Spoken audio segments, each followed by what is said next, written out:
গাজাবাসীদের উপর যা হয় তার তুলনায় আমাদেরটা কিচ্ছু না।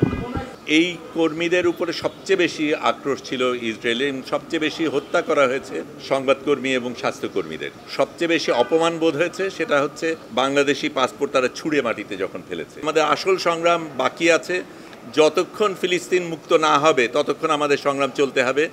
আমি যেতে পেরেছি, অনেকে যেতে পারিনি, অনেকে আমার সাথে যোগাযোগ করেছিল, তারা যেতে চেয়েছে।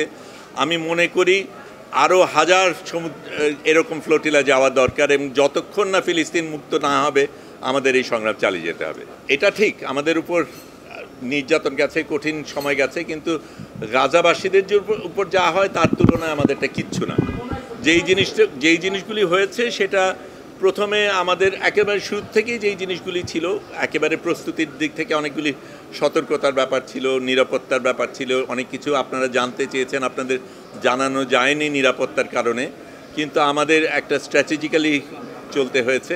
এটা ছিল সবচাইতে বড় ফ্লোটিলা পুরো সব কিছুর মধ্যে, অনেক বড় অন্যদের থেকে। এবং আমাদের প্রধান এর মধ্যে আরোহী ছিল সংবাদকর্মীরা এবং স্বাস্থ্যকর্মীরা, এবং আমাদের ইচ্ছা করেই সেটা করা হয়েছিল, কারণ এই কর্মীদের উপরে সবচেয়ে বেশি আক্রোশ ছিল ইসরায়েলে, সবচেয়ে বেশি হত্যা করা হয়েছে এই সংবাদকর্মী এবং স্বাস্থ্যকর্মীদের। কাজে আমরা সেটার প্রতিবাদে গিয়েছি, এবং যদিও আমাদের সাথে ত্রাণ ছিল, ত্রাণ দেবার উদ্দেশ্যে না, আমরা যাতে ওদের উপর বোঝা না হই সেই কারণে আমরা নিয়ে গিয়েছিলাম। কিন্তু যেটা আমাদের খারাপ লেগেছে সেটা হচ্ছে এই ত্রাণগুলি ইসরায়েলিরা নিয়েছে, কিন্তু আমার কাছে যেটা সবচেয়ে বেশি, শারীরিক অত্যাচার নিয়ে আমি কথা বলতে চাই না, কিন্তু যেটা আমার সবচেয়ে বেশি অপমান বোধ হয়েছে সেটা হচ্ছে আমাদের বাংলাদেশি পাসপোর্ট তারা ছুঁড়ে মাটিতে যখন ফেলেছে।